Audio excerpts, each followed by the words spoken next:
Hello, everyone. Welcome to another episode of Q&A about business, innovation, and managing life. And I see a bunch of questions saved up here. Sammy is asking, which is better, companies that do one thing or companies that focus on many things, pros and cons? Well, better for who? Better for returns for stockholders, better for people working at the company, better for the world. There are always different places where you can have benefits or not.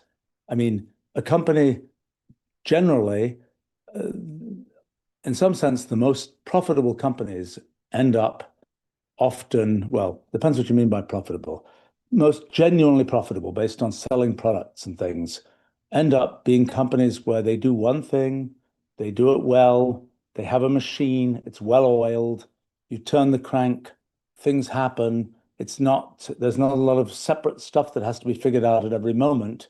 It's just a machine that does things and that can generate significant profits. And I think companies that have set themselves up to just be, we'll do one thing, we know how to do this, we built the machine runs, it makes money for us. That's a good way to have a very profitable company. Um, it's maybe not the most interesting life if you're interested in kind of sort of intellectual kinds of things. For example, if you're interested in running an operational business, that can be a fantastic thing to be doing. But if you're interested in kind of ideas and so on, it may not be the thing that needs the most ideas per unit time, probably isn't.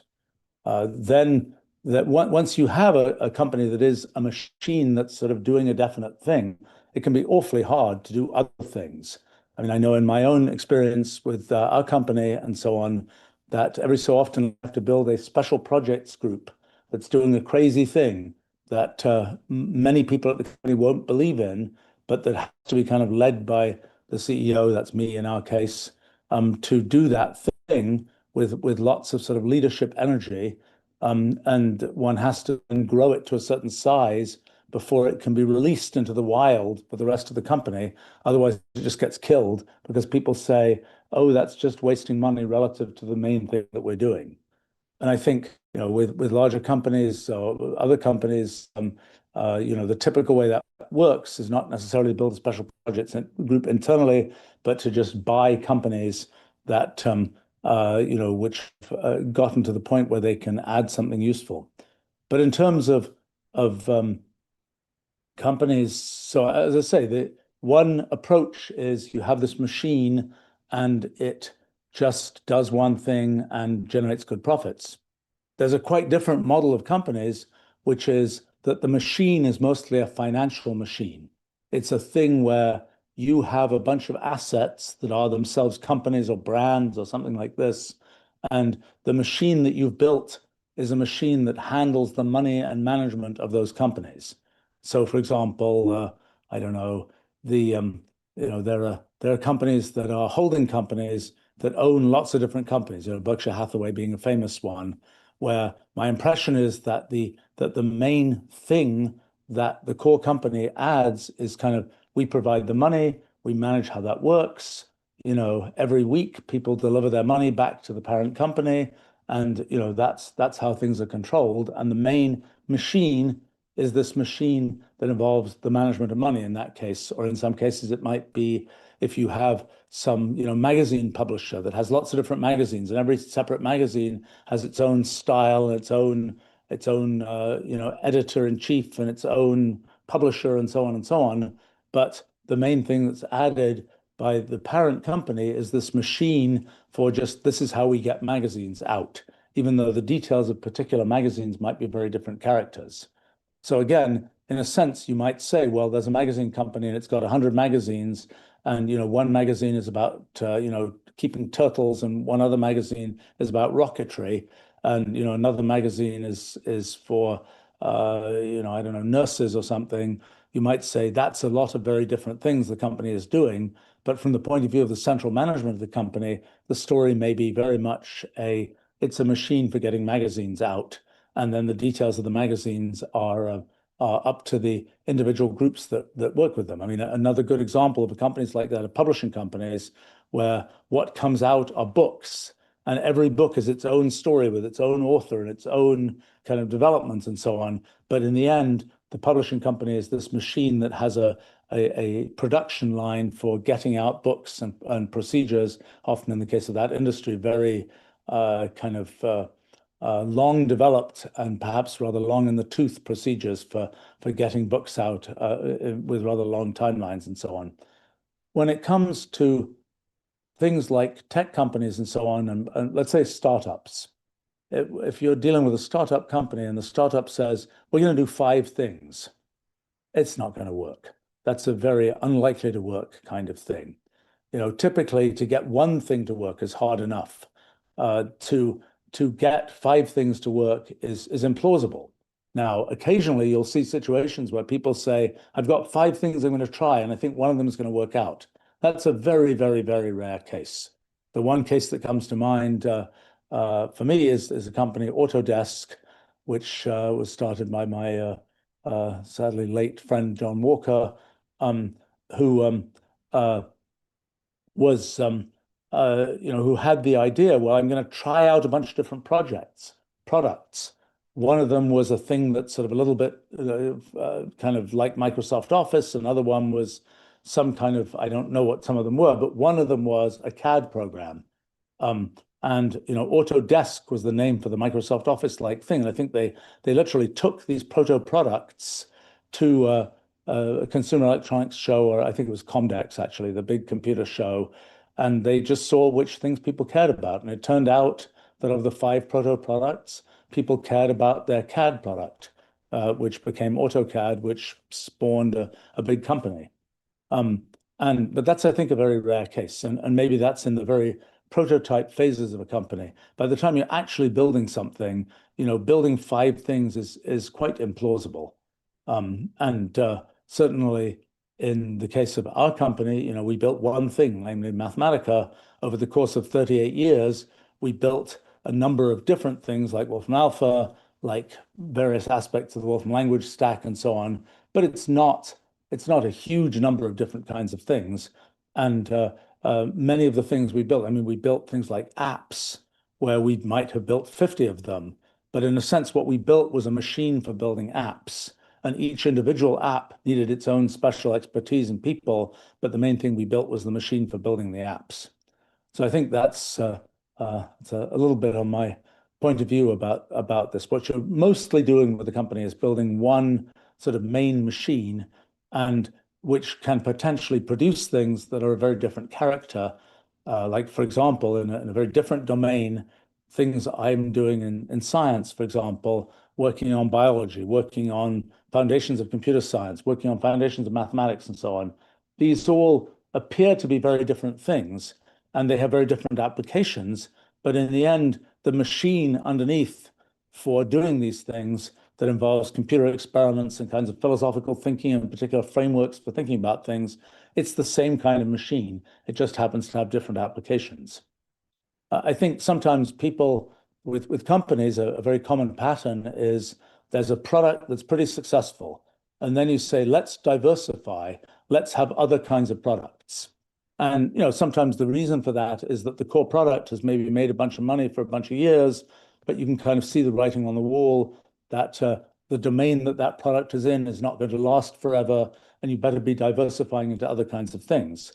Often that diversification is really just a story of let's use the money the company has made and invest it in other kinds of things. That's sort of one form of diversification of sort of the portfolio of what you own. Another is let's take the core skills that we developed from the first thing we did and let's apply those core skills to other things. I think that's an interesting thing if you can make it work. It is not a thing that often works. It's something where people say, well, sometimes I think it's sort of almost a psychological thing. People built a product. It was some kind of consumer app, and it took off. And it was surprising that it took off. And it's like, it would have been hard to predict from the outside that it took off. It just was, people happened to like to do that particular kind of thing, and it worked. And then people say, well, I've got the magic touch. That proves I have the magic touch. I have an idea about something else. Let's try that one. Well, you know, it's rare that the touch is really the magic touch. It's often, things came together in the right way at the right time, et cetera, et cetera, et cetera. And the next thing that's come up with, even if you think you have the magic touch, isn't as magic and ends up being a kind of a thing where often a huge amount of money is spent on the thing because after all, there is money available to spend and one kind of knows that, let's not do it the shoestring way this time. Let's do it the full luxury way. And it often doesn't end very well.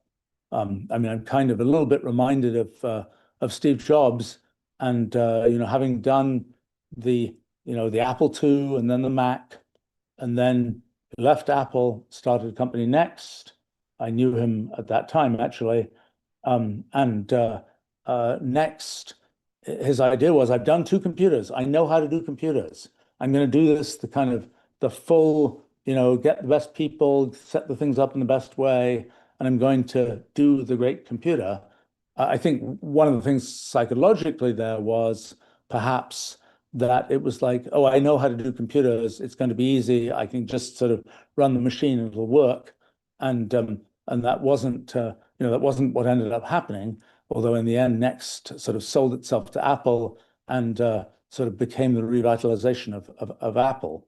But I think that was perhaps that's not really an example of the phenomenon I was describing. I mean, perhaps I'm more thinking of things so from the ancient history of the computer industry, of things like Lotus 123, the first very successful, well, second very successful spreadsheet program after VisiCalc. Lotus as a company bet on various things like Lotus Notes, for example, which was supposed to be the next great diversified thing, and it didn't work out very well. And I think that's been repeated many times. Let's see, another question here.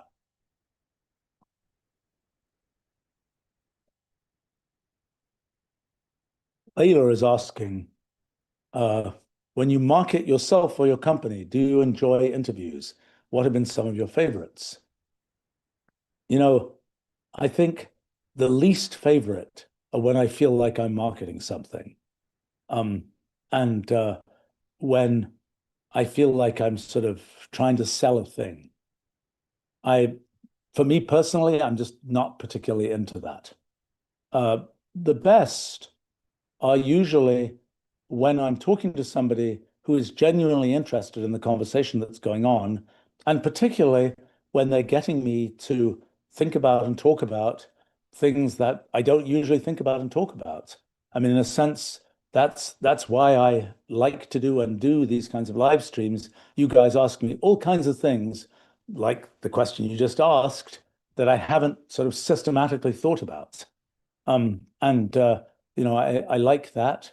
I suppose from some sort of egotistical point of view, I have the thought that if you extract more things from sort of this brain of mine and I kind of externalize them, those are sort of useful things to have out in the world.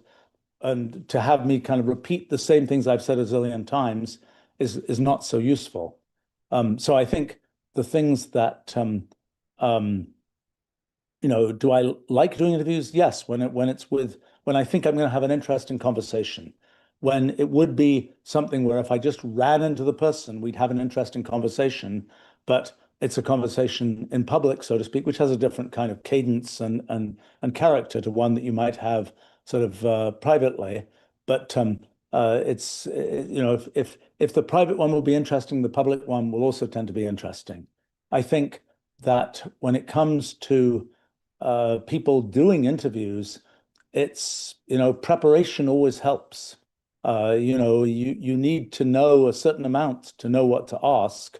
If you know too much, so that every answer you're going to get is one where you already know the answer, it's hard to be interested as an interviewer. It's kind of like, well, I already knew you were going to say that type thing. It's also, there is a tendency, everybody, including myself, has a certain set of sort of shticks that one said many times for one reason or another. And I think the thing that is always disappointing in interviews is when the button is pushed that causes a particular shtick to come out. Because usually, at least for me, I'm kind of like, I've said this a zillion times. I don't really need to say it another time. There isn't that same spark of enthusiasm that there would be if you were asking me a question where I've never thought about that. I've never answered that question before. This is a new thing for me. I think also the I've done many kinds of interviews with many kinds of people. Um, I think that there are ones that are quite technical, where I know that people are going to understand all the technical nuances of things I say.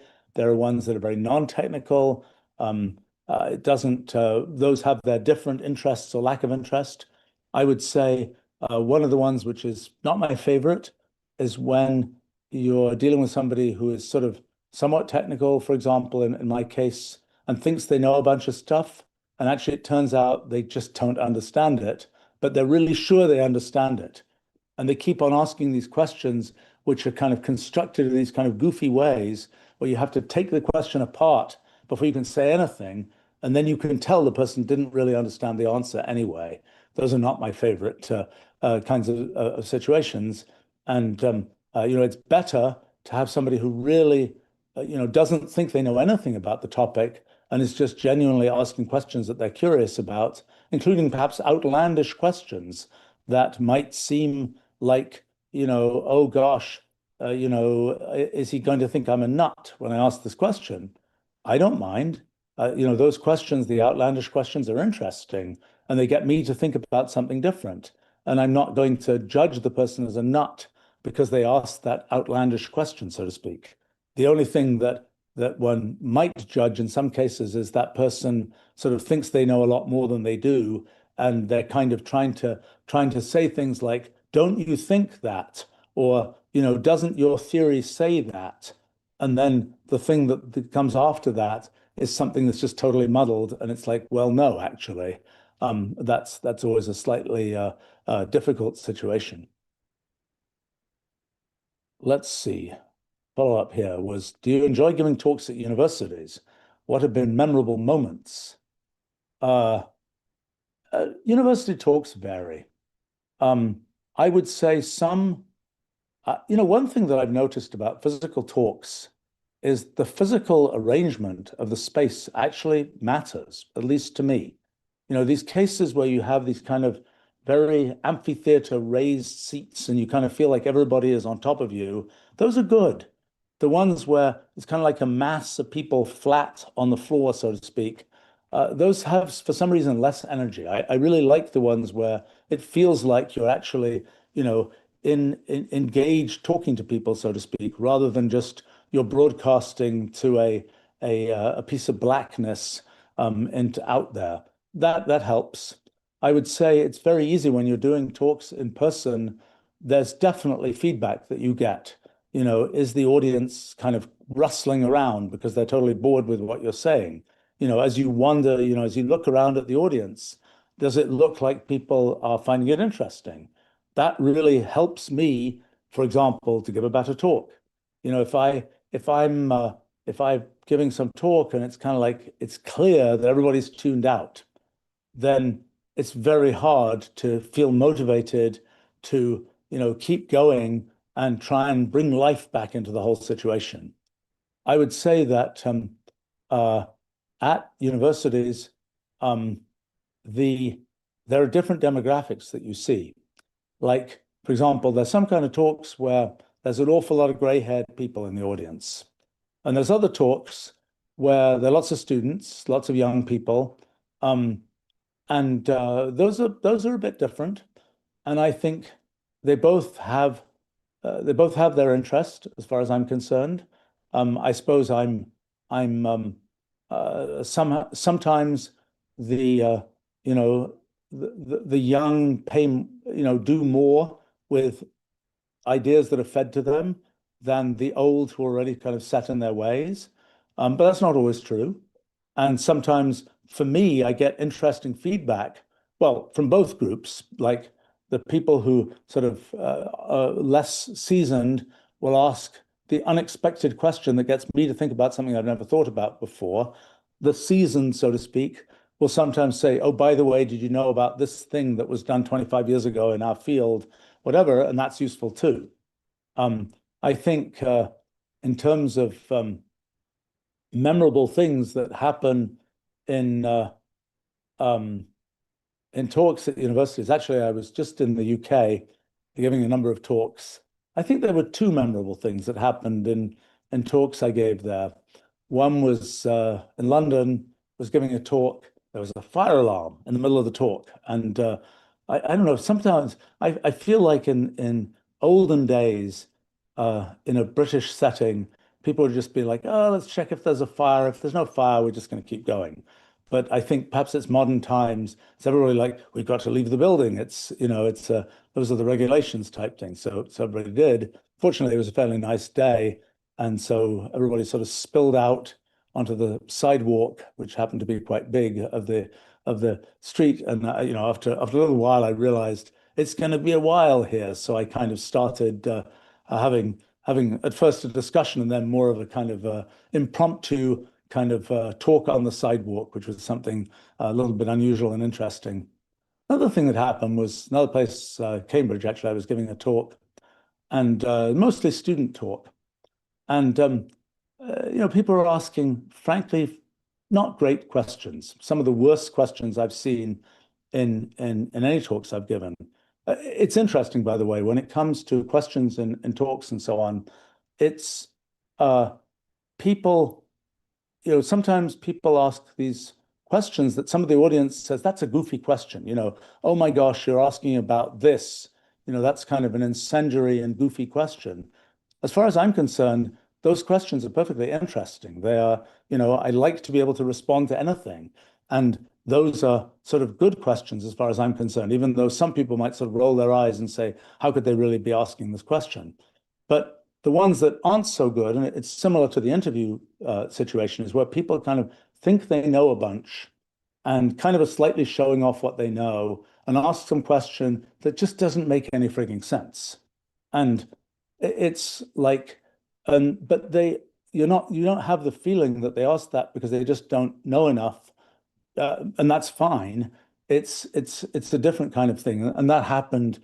And there was one particularly interesting one about something to do with quantum gravity or some such other thing, where it's like, okay, does your theory kind of give you a way to solve this? And I'm like, yes. And then it was like, there was a kind of a cackle in the audience. And I was like, this is an interesting moment because 100 years ago, with respect to this kind of thing, people were primed with the fact that progress could actually be made in physics. What you're telling me now is that kind of the student crowd of modern times has given up. They just don't think progress can be made.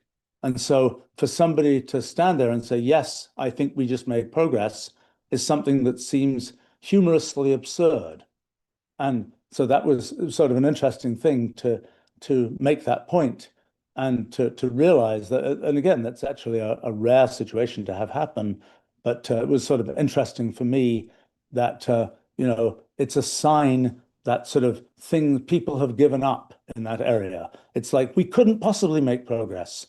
In the course of the next 50 years, we'll all be doing whatever we're doing in physics or whatever, and we couldn't possibly make progress. And it's absurd for somebody to say that progress has been made.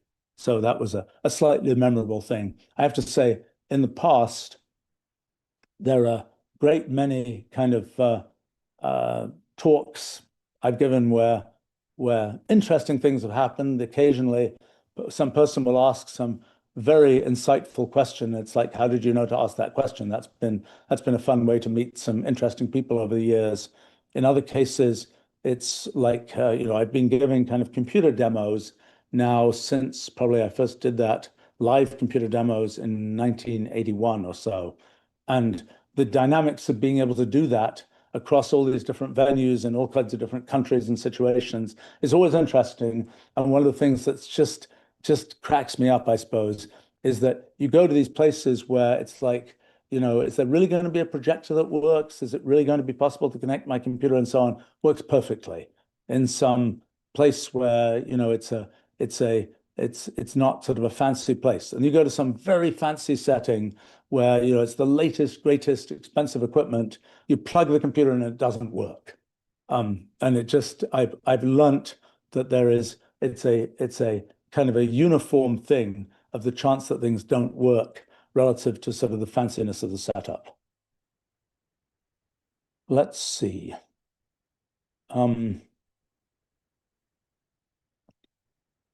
There's a question here from Ben asking, is there a chance that Wolfram will implement LLM models running locally? And saying that it seems like big companies are pushing for larger models, but there's a lot of room for innovation with local tools.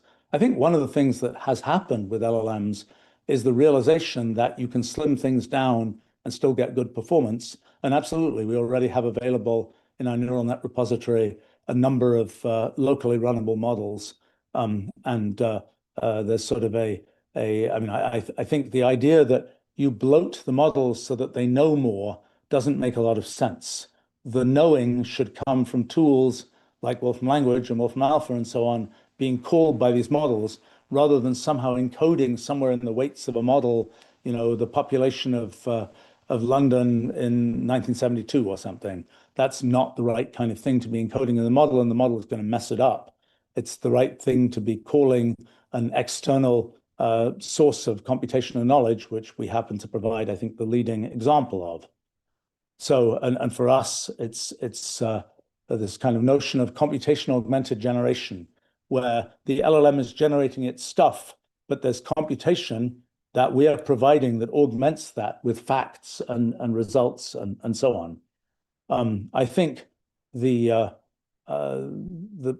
question of sort of what the LLMs are really providing versus what should be provided by tools, I think that the LLMs are really providing kind of this linguistic interface layer. It's very valuable. You have to know a certain amount. You have to have a certain amount of linguistic knowledge, a certain amount of common sense knowledge, and so on, to be able to provide that layer. But that's the value. And that layer, I think, will have sort of thinner and thinner hardware requirements as things go forward. And when we'll be able to have that layer running, for example, locally on mobile devices, all kinds of things like this, that's certainly the coming story. And presumably that will be a thing that's essentially part of operating systems and so on, just like graphical user interfaces are part of operating systems.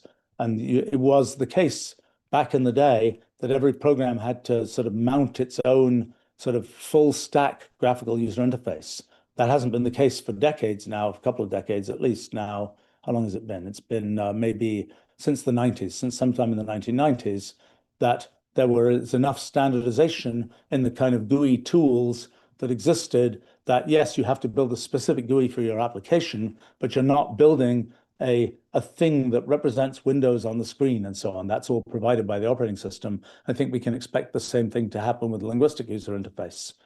I mean, I think this idea that we'll build a neural net, bigger neural net, and it will suddenly do amazing things, I just think the data is against that happening, and also the science is against that happening. And I think from the point of view of corporate strategy, it's a very different story because there is a moment in time right now where there's a belief that that could happen. And that means it makes sense to raise incredible amounts of money against that idea. That's something that the world believes in enough that you can raise immense amounts of money in that direction. And that's a good business strategy for folks who are running companies that are capable of doing that. Because you have the money, then you can decide what to do with it. It's a good situation to be in. It's a challenging situation to be in because you have to use the money wisely and not invest in something we were talking about earlier, investing in sort of the second tier thing or whatever, or the second thing. How do you do that wisely? And there are many examples where it hasn't been done wisely. But the giant war chests give you the possibility of doing something really, really interesting there. I mean, I have to say I've been using this analogy recently. It's perhaps a little bit of an unfair analogy, but I think there's a sort of tale from the Middle Ages about a person who said, "I'm going to teach a horse to talk," and they got a king to put up money for the project of getting a horse to talk. Of course, it didn't work, and so then he said, "Well, it hasn't worked yet. Give us more money, and we'll be able to get the horse to talk." And of course, in the end of that story, either the horse dies, the person who's getting the money dies, the king dies. but you never get to the end of that story. I would say that I view LLMs and so on a little bit like sort of wild horses that have been discovered. It's kind of this wild animal that's discovered that does all these interesting things. And the real value ends up coming by putting harnesses on the wild animal. And, whether it's the horse, pulling along a carriage or pulling a plow or something like this, or whether it's the LLM providing some thing that provides sort of support for writing code, or whether it's doing some education system or doing medical history taking or whatever it is. These are things where I think a lot of the value is going to be in the harness, not in the thing itself. I think that this is always a question, in these stacks of value, where does it actually lie? For example, in computers, does the value lie in the microprocessor? Does the value lie in the packaged computer? Does the value lie in the operating system, in the application program? Where is the real value in that stack? And sometimes companies will have a piece of the stack that can be quite unique, and they can promote that, and then that becomes a very valuable piece of the stack. Sometimes it's like, well, actually, that part, it's like, well, the operating system isn't really worth much, kind of, maybe. Linux is sort of a thing where everyone just gets it more or less. And then whereas Mac OS is a little bit more of it's something unique and so on. And I think it will be interesting to see in the AI space kind of where the value lies. But I think that one thing that's pretty clear is a bunch of value is going to lie in the harnesses that get built and then distribution channels for those harnesses of how do you actually deliver whatever it is, kind of medical technology or something to people. My thoughts on that, at least. Let's see.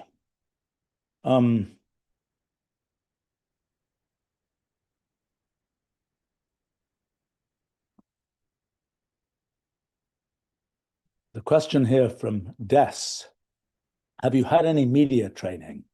I would say no, but let me qualify that. Two things. When I was a kid in high school, actually, even in elementary school, I did have a habit of doing a fair amount of public speaking.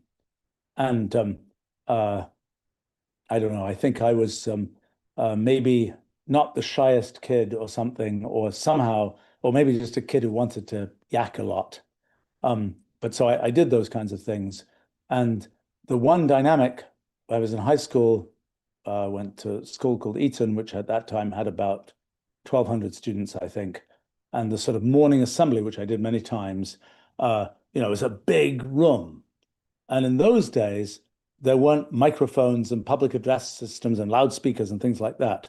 So you're talking to a big room, and the question is, can anybody at the back understand what you're saying? And so I did spend a few hours with actually the person who was the headmaster of that school at that time, who was like, you should learn how to do this, project your voice so people at the back can actually hear what you're saying. And so I sort of learned to do that. I'm not sure if that's a skill that survived as being useful, but that was my first kind of quotes media training effort, not perhaps the most useful media training. Then one time I was going to do, that was when my book, New Kind of Science, came out, and I had just a zillion interviews lined up, including a bunch of television interviews and things like this. And somebody convinced me, spend an afternoon doing media training. I didn't find it particularly useful. I think that I'm sure there are lots of tricks about, how to tip your head or whatever. There are also lots of tricks about kind of, I think a large part of that story is, do you actually know what you're going to say? And, crispening up the message that you're trying to give. And that's something I kind of like to do for myself type thing. And I didn't find that particularly useful. I think it's one of these things where, well, and then by the way, I did a bunch of television interviews and things like this. I've done those a bunch of times in my life. One thing that I often notice about those kinds of interviews, was true for kind of broadcast TV. It's not really true, I think, for podcasts, but I don't know. Is I've been in these situations where I was with some quite let's say, well-known, you know, sort of interview discussion type thing. And I would feel like I was pretty energetic. And I would feel like the person who was doing the interview was kind of like, kind of not particularly energetic. And then I watch a clip of the final interview, and they would just do the right thing, whatever the right thing is, to just seem very energetic on camera. And I was like, oh, I'm okay, but it just felt very different from the way it felt kind of in the room, so to speak. I'm not sure I can explain that, and that's probably something that I don't know. But in terms of whether such things are useful for people, I think that any of these kinds of things, practice helps. I mean, when I was first giving scientific talks, I would say uh, I would have these transparencies and I would write many words on every transparency. And it was all, too tightly prepared. I think probably didn't flow as well as it might have done. I guess I had always given sort of non-technical talks where it was tended to be very free form. And for me, I learned various kinds of things. Like, for example, one thing I've learned is if I have just notes for what I'm going to say, and if the notes are very vague, like I've got 5 lines of notes for the whole thing I'm going to talk about, that works fine. I can kind of notice, oh, there's another topic I need to mention here. Let me mention that. It also works in cases where I have something where I have a very limited amount of time. I'm going to tightly just write out what I'm going to say. And it works to just read what I'm going to say. That works fine. The intermediate case where I have a bunch of things written out and it's fairly detailed, but it's not verbatim, I find that very difficult because I find it very difficult to kind of multitask decoding what my notes meant, but not saying the actual words that are in the notes, but then kind of saying the words that are kind of like the words that are in the notes, but not what's actually in the notes. So I tend to try to avoid, often try to avoid this sort of partially detailed notes. I think the other thing that for me is sort of a killer for these things is if I wrote the notes a week earlier, I'll never remember what I was thinking when I wrote those notes. And for me, whenever I can sort of prepare a talk in, as close to when I'm going to give it as possible, those end up being the best talks. I have to say I'm pretty bad at not preparing talks. I usually really don't prepare very much. If I prepare, it's for a minute or something of thinking, how am I going to start this? What's the arc of the talk I'm going to give? And then I start sort of yakking away. And that works much better than something where I've kind of tried to prepare it in semi-detailed form. And then, for example, I realize that I can tell if it's an in-person audience, I can tell, well, this thing that I'm talking about, they clearly don't care about this thing, but I've prepared this direction. So I've got to keep going and giving that talk. I mean, I've had a few amusingly disastrous talks, at least in my view. I think other people didn't think they were quite as disastrous as I did, where I'd prepared things which I thought, this is going to be great for this audience. And then I get there and I realize this is, this audience just doesn't get it. They don't care. It's not really a thing. I would say that in another thing that's sort of a trick, I suppose, for giving talks is, what slides do you use for your talk? What do you actually show in your talk? So I often do live demos and talks. That's a pretty good thing to do. It's a little bit scary because maybe it doesn't work and there's a bug and you have to debug in front of the audience and so on. But I think people find it quite engaging to see something that is really happening in real time. It's like a performance. And that's, I think, engaging and interesting. Plus, you really can respond to what's happening with the audience and things you're thinking of. I think it has a lot of dynamism to be able to do that. Another thing that I tend to do is I do have lots of, here's a picture of this thing, here's a slide effectively.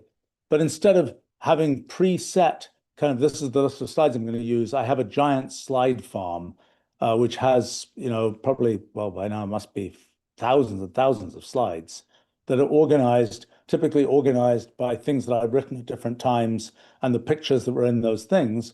And as I'm sort of talking away, I'm kind of, there'll be a section I might be talking about, I don't know, something about mathematics, and I will have opened up on a second screen that I have that part of the slide farm, so to speak, and then I pick the right slide and put it up, and that works. One thing that's very nice there is there's a very smooth transition to Q&A because people start asking about things, and those weren't my, if I had prepared slides, it's like, oh, whoops, I don't have a slide for that. But it's like I always have a slide for that if I ever am going to have a slide because it's somewhere in my slide farm. And I've gone through different technologies. I was using an actual second monitor plugged into my computer. I think I because that monitor literally blew up on my, well, basically literally blew up on my most recent trip. I switched to using an iPad with some software connection, and that finally seems to work properly.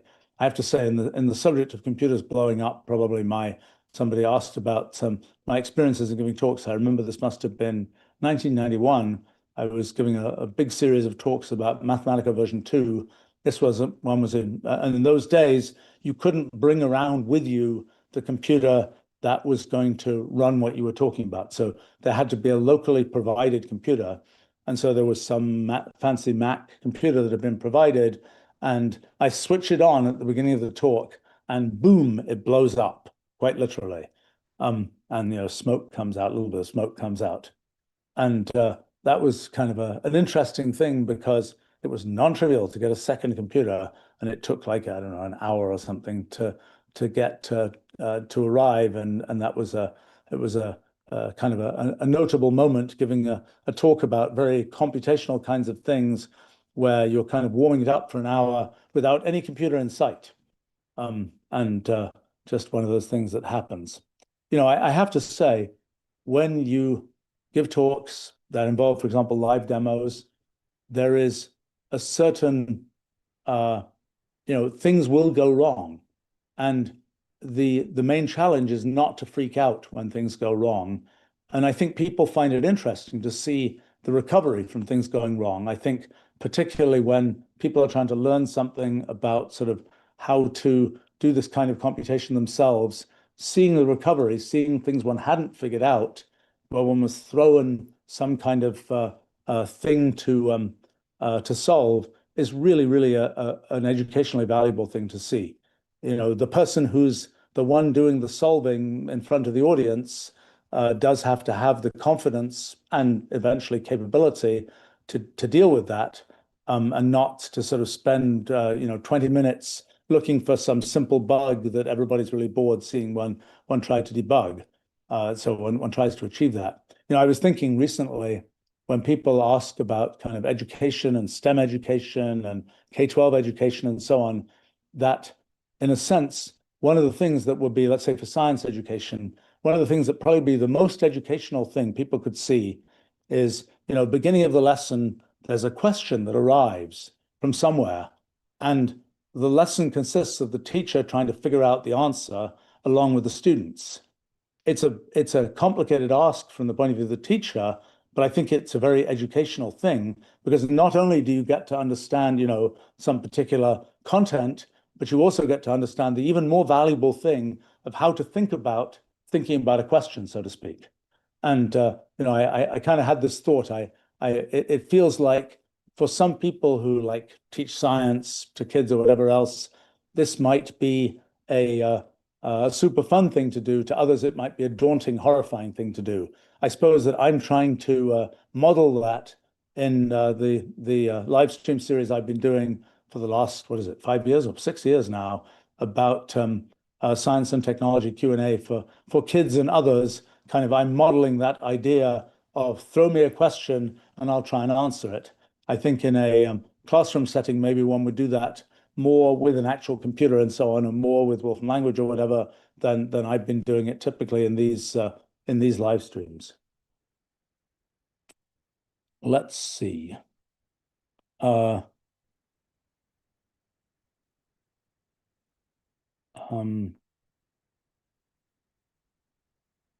Well, actually, that feeds right into a question asked by Christopher here, who says, I view you as a super learner. Thank you.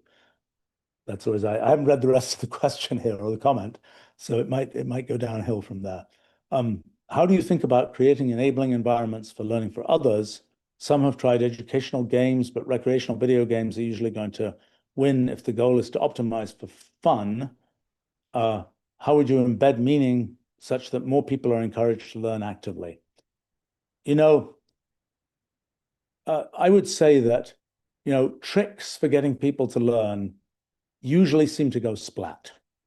I mean, there is endless gamification of learning that I would say on a large scale hasn't worked.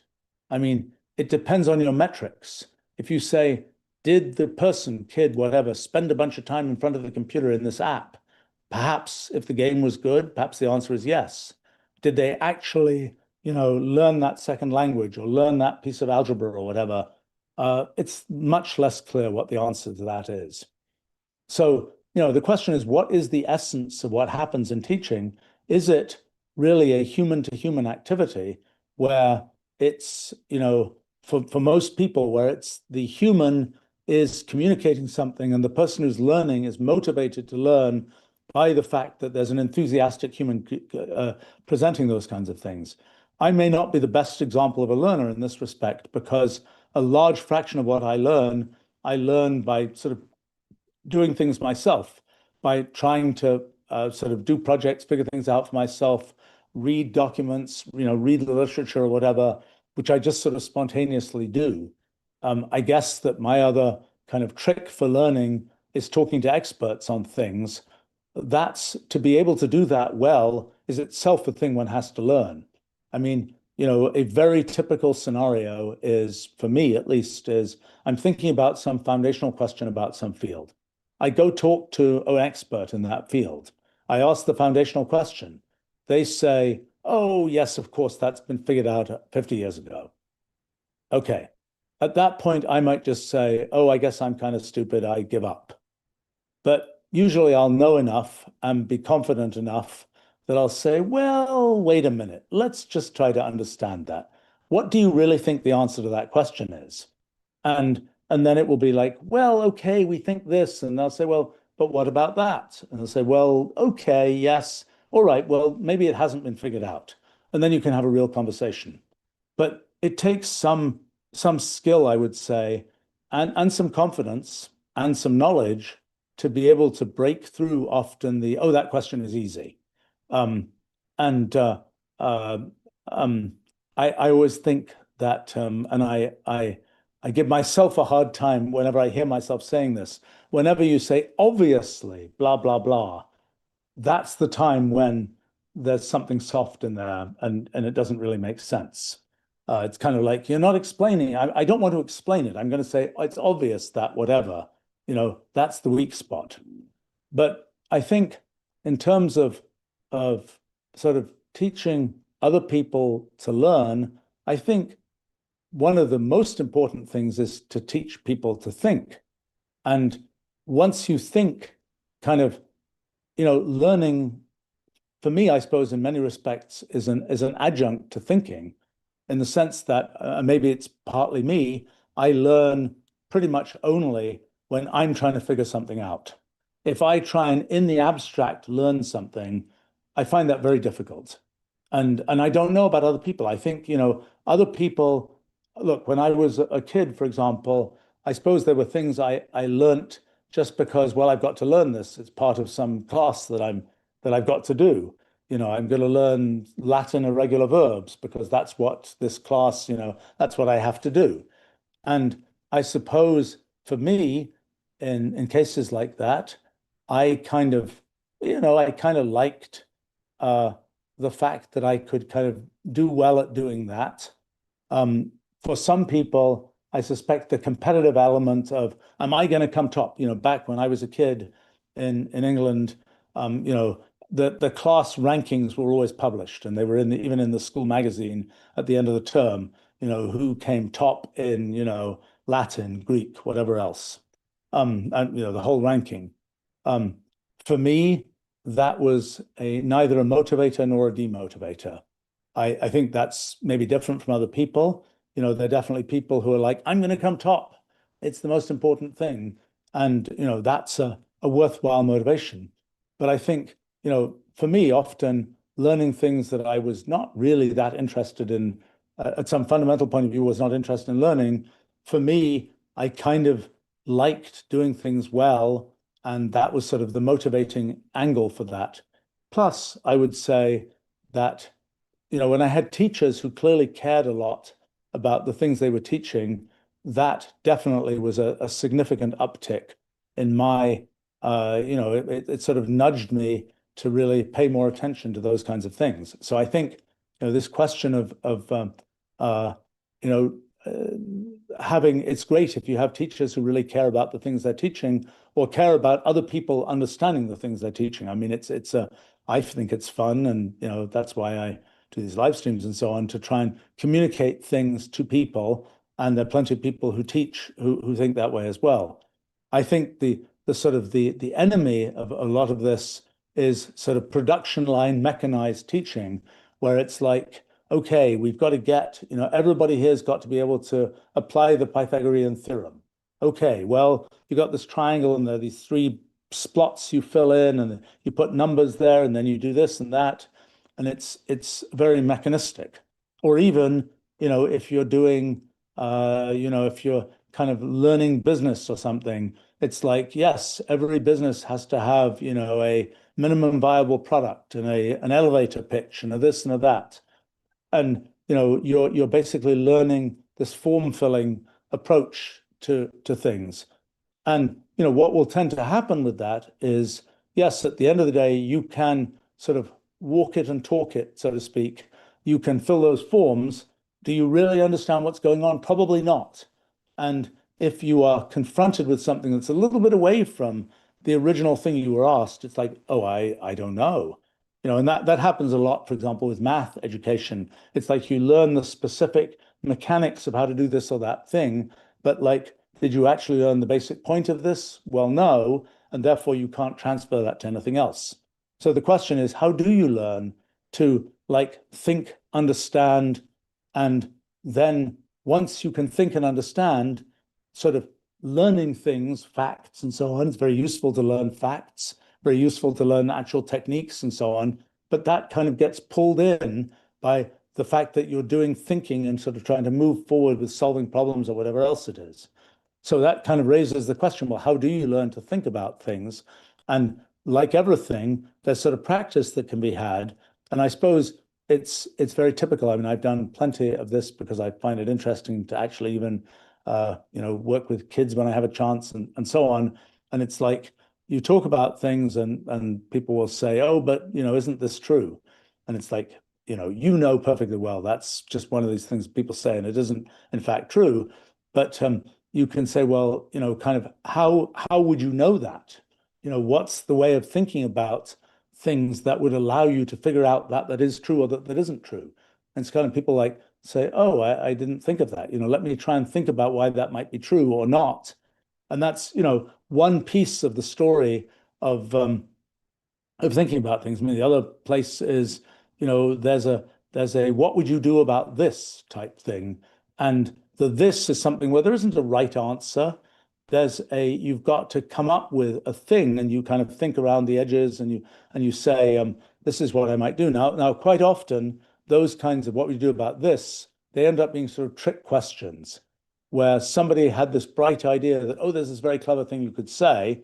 And like, are the kids going to figure out this very clever thing that you might say about, I don't know, why a manhole cover's circular rather than square? Oh, it's because, then they don't fall into the hole type thing. And that's sort of the clever answer to that. But, I think it's more interesting to not go for there's a clever answer that somebody figured out, and can this kid see their way to the clever answer? It's more, this is really something open-ended where there isn't a right answer. The person posing the question doesn't know the right answer.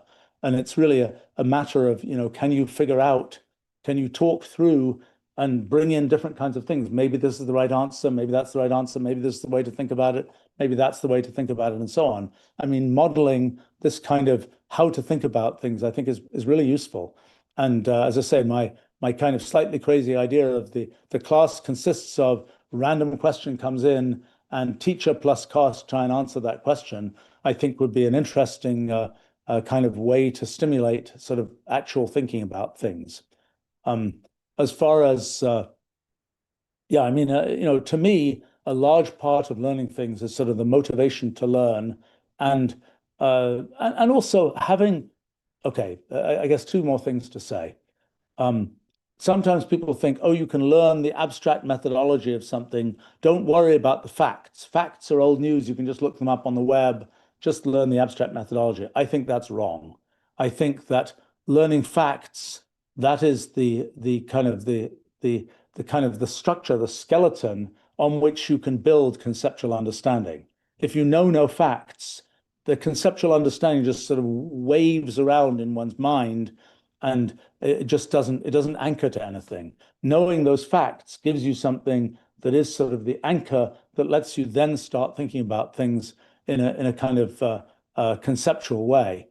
I think that's uh, and I guess another thing to say is that there's always different ways to think about things, and different fields have different ways to think about things, and kind of in immersing yourself enough in these fields to be able to think the way that that field thinks is interesting and useful. I mean, I suppose another thing is being able to explain what you've learned. I mean, in other words, you can do that multiple choice question about, is this true or that true or that true? But like, what about let me write an essay that explains it to somebody, or let me stand up in front of the class and try and explain this idea to people? People say, oh my gosh, that's so difficult. Well, really, I think if you understand the idea clearly, then, you know, there's a good chance you can explain it. Now, you might be shy standing up in front of the class, so on. Maybe you get over that. Maybe you don't. Maybe you write it on a computer or whatever else. But that's not the most important part. The most important part is if you're going to tell people, what do you have to say about this thing? And I've seen I always find it kind of interesting. I see people who are very good who don't have a hell of a lot of practice at it, but are very good at just like, I'm going to explain this to you. And uh, and then there are people who are very educated, et cetera, et cetera, et cetera, say, can you explain this? And it's like it's a pile of mud. It's completely and I don't know, sometimes maybe you can I think it's like if you really understand it clearly, you should be able to explain it. And I think when you really, really can't explain it, it's a bad sign in terms of one's understanding of the thing. I have to say that again, ask the question about learning actively. I mean, explaining things, figuring things out. This is, I think, kind of learning actively in a way that sort of answering the multiple choice questions certainly isn't. I mean, there are some new games in town here. I mean, the whole question of whether AI and the kind of linguistic interface of LLMs and so on can help in teaching is an interesting question. Certainly, the the dynamic of I was supposed to learn this. Hey, LLM, ask me questions about this thing. That seems to work quite well. It's not particularly sophisticated problem to get that to happen, but it's something that works and is quite useful. And then maybe it's a little bit of explain this thing to me for some level of things that may be possible. We've been trying to build a sort of a full-featured kind of automated teaching system that can actually lead students through courses with the interface, with a sort of AI interface. And it's still unclear to me. I mean, we built a wonderful technology stack. It's still a little bit unclear to me how well or not this is going to work, and to what extent the kind of engagement and conversation that one's able to have with an LLM is enough, or whether actually having the human, where the student thinks, this human is going to care whether I learn this or not, is necessary. Now, of course, in the kind of thing we're building, we're viewing it as a piece of additional leverage for humans at the other end, so to speak. So, it's a student on one side, it's this kind of automated system in the middle, and then at the other side is teachers, parents, professors, whatever else, who are still kind of paying attention to what's happening and perhaps connected enough that whatever that extra boost of, is there a human who cares about me learning this, that will actually be a thing that's injected there. Um, all right, maybe uh, one more question here, and then I need to go back to my day job.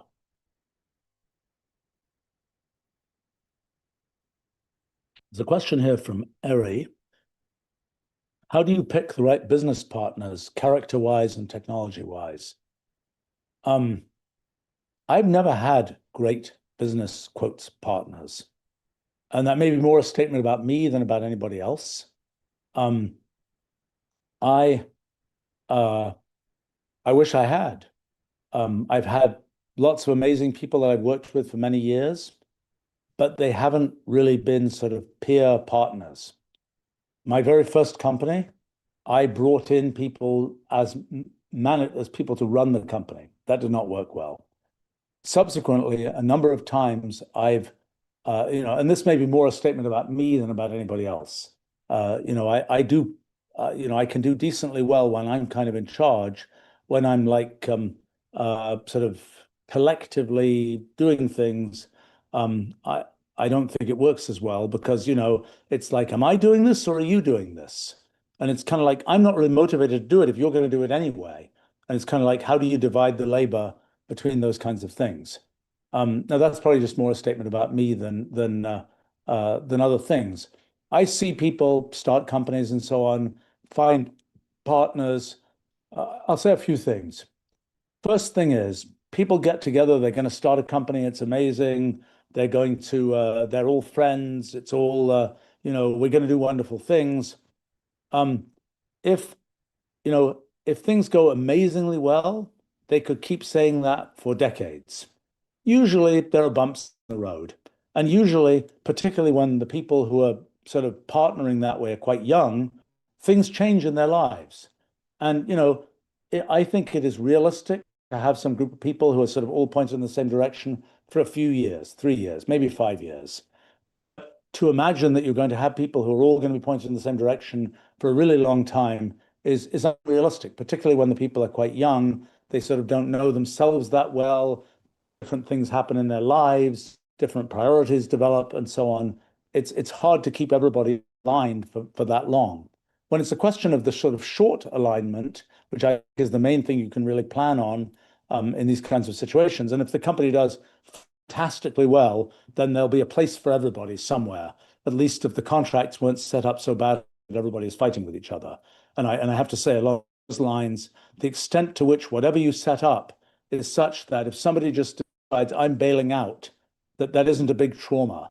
That it isn't like, oh, then they own this big chunk of stock that is now dead and everybody's annoyed about that, or that they feel like if I leave, I'm going to lose everything type thing. You have to have tried to set something up where people get something sort of proportional to the effort they put in, and they don't kind of end up with something which to everybody else looks like kind of they ripped us off. They said they were going to do this. They did it for a year and then they bailed out and they got the same as what this person who's been doing it for 5 years did.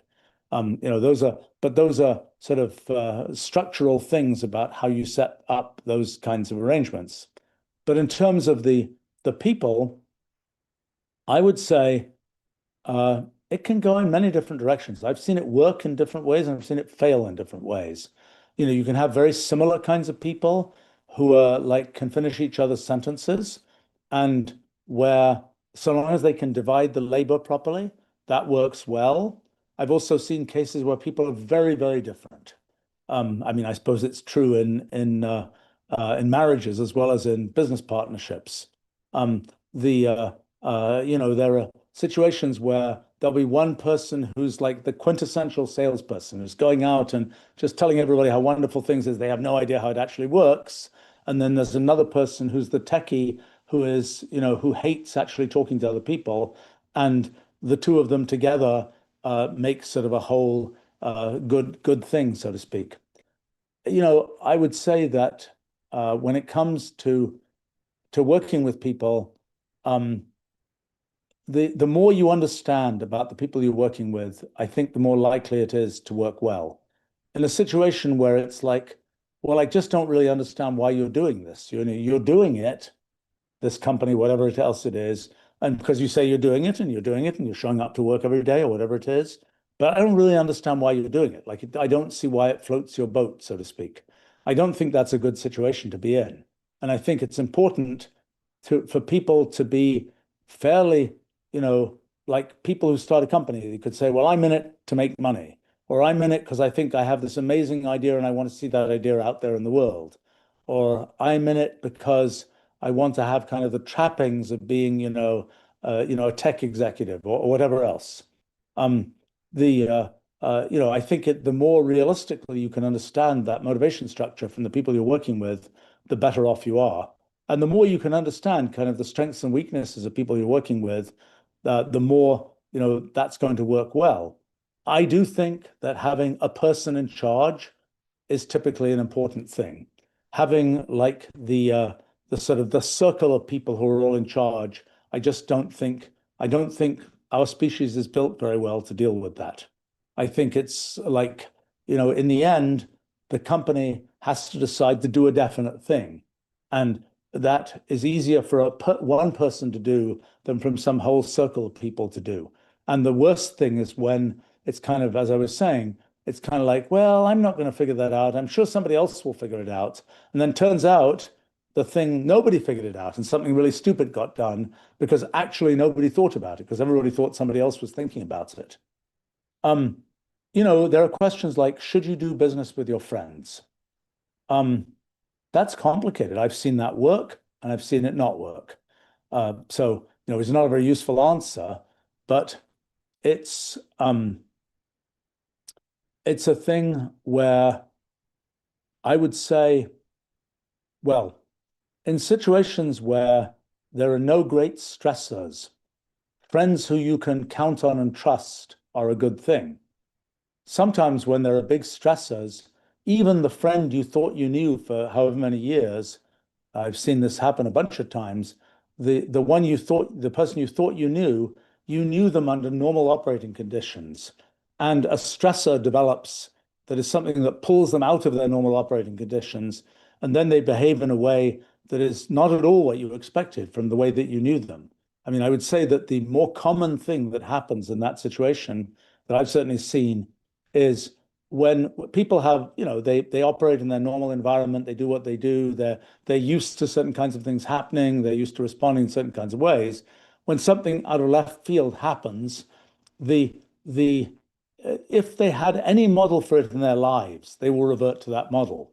So if there was something that happened, when they were a kid and something with their parents happened and this happened, they saw this go on, then they will revert to that because that is their reference point.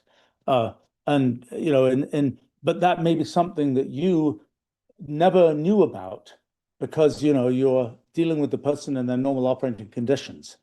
Now, you can't, again, sometimes people will know enough about the people that they're sort of friends with or whatever that they'll kind of know that whole stack and they'll kind of, know all the influences that are going to happen to a person in a different situation.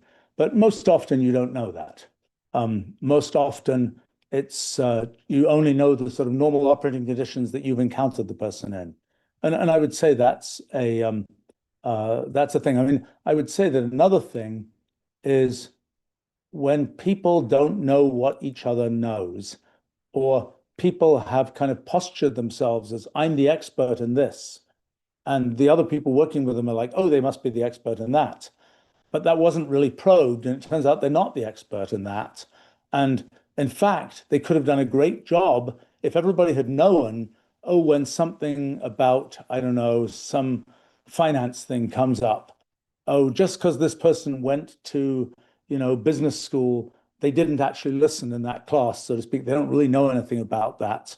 Um, you know, it's okay because somebody else does, but if you think that person is the expert in that, it tends to, fall on the floor. Um, I would say another question is, should you like the people you work with? That's an interesting question. Uh, I think the answer to that is, uh, uh, you have to get on with them. Are they necessarily people that you would socialize with? Not necessarily. I've, you know, worked with people for many years. I like working with them very much. I think it's mutual. But I wouldn't, we have different sort of social interests and worlds, and that's not, you know, the socializing thing isn't the thing we do. And sometimes when one's thrust into that situation, it's like, what the heck do we talk about now? And you best revert to talking about something to do with the work you do together, because that's the thing you have in common, so to speak. And there are other cases where you're working with people, they're people where you're sort of friends with them, and that's a separate module of your life, of you socialize with them, and then maybe, there are people where I worked with them where they're not in particularly senior roles, let's say at a company, or something like that, but I happen to be friends with them, and that can work just fine too.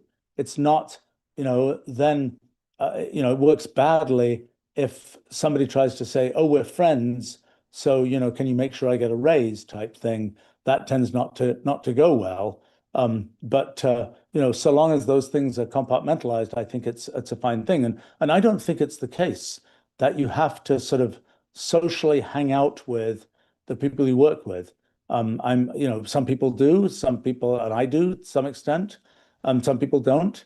And I think both things are decent models.